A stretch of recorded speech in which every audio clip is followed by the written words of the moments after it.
వరంగల్ జిల్లా తూర్పు నియోజకవర్గంలోని ప్రైవేట్ ఫంక్షన్ హాల్లో విలేకరుల సమావేశం నిర్వహించిన కాంగ్రెస్ పార్టీ అధ్యక్షుడు అయ్యూబ్ మాట్లాడుతూ వరంగల్లో రైతు సభ ఏర్పాటు చేసి ముఖ్యమంత్రిని పరుష పదజాలంతో అన్పార్లమెంటరీ లాంగ్వేజ్ తో దూషించిన కేటీఆర్ ను హెచ్చరిస్తూ తెలంగాణలో అధికారం పేరుతో అడ్డంగా దోచుకుని బలిసి ఒక రాష్ట్ర ముఖ్యమంత్రిని పట్టుకుని హౌలేగాడు అనడం కేటీఆర్ మతి భ్రమించిందని మరియు డ్రగ్స్ వాడడం వల్ల ఏం మాట్లాడుతున్నారో తెలియక అవాకులు చవాకులు పెట్టిన కేటీఆర్ కి నిజాలు తెలుసుకోవాలని అసలు రైతు సభ పెట్టే నైతికత కూడా లేని సిగ్గులేని వీరికి రైతులకు గత మీ ప్రభుత్వంలో వరేసుకుంటే ఊరి అని మీ అయ్య చెప్పలేదా?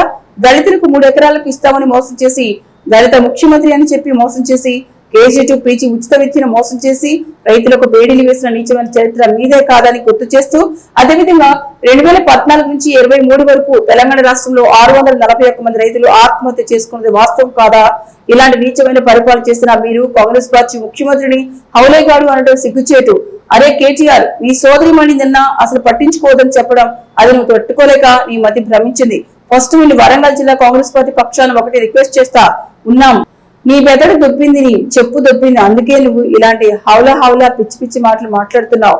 నిన్ను పిచ్చాసుపత్రికి తీసుకుపోయి నీ ట్రీట్మెంట్ కి అయ్యే ఖర్చు కాంగ్రెస్ పార్టీ వరంగల్ జిల్లా కార్యవర్గం భరిస్తుందని చెప్పి నీకు సూచన చేయడం జరుగుతోంది. ఇలాంటి మాటలు మరొకసారి మాట్లాడితే వరంగల్ పోచం మైదానంలో రాణి రుద్రమదేవికి కట్టేస్తామని హెచ్చరించారు.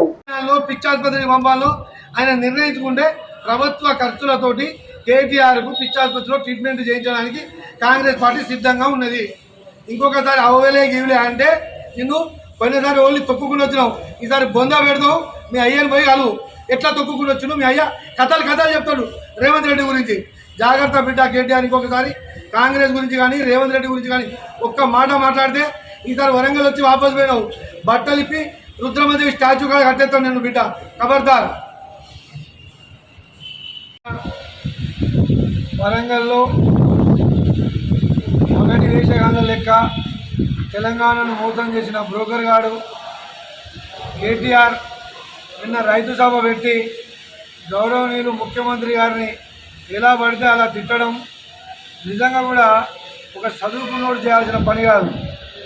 ఆయన అవులాగాడన్నా ఇంకా పాగల్గాడన్నా అరే అవులే అని మేము అనలేము. ఎందుకంటే వాళ్ళను తొక్కి బొంద పెడతా అని చెప్పి వచ్చిన రేవంత్ రెడ్డి గారు తొక్కుకుంటూ వచ్చిండు. ఆ ఫ్రస్ట్రేషన్లో వీడేం మాట్లాడాడో వానికే తెలియదు. అరే ఒకటి బాగా గుర్తుంచుకో కేటీఆర్, అసలు రైతులను మోసం చేసింది ఎవడు? వరి వేస్తే ఊరి అన్నది నీ అయ్య కాదా? 2 లక్షల రుణమాఫీ చేస్తా అని చెప్పి మోసం చేసింది నీ అయ్య కాదా?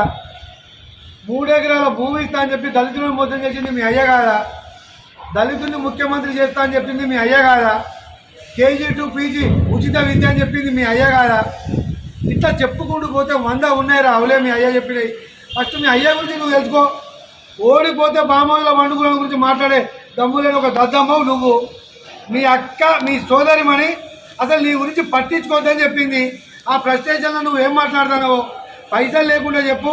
ప్రభుత్వ ఖర్చులతోటి నిన్ను పిచ్చాసుపత్రిలో జాయిన్ చేసి నీకు ట్రీట్మెంట్ చేయించడానికి వరంగల్ నుండి కాంగ్రెస్ పార్టీ సిద్ధంగా ఉన్నది. నువ్వు ఒకసారి ఆలోచించు. రైతుల గురించి మాట్లాడే హక్కు కానీ సిగ్గు కానీ నీకున్నా రసం ఫస్ట్.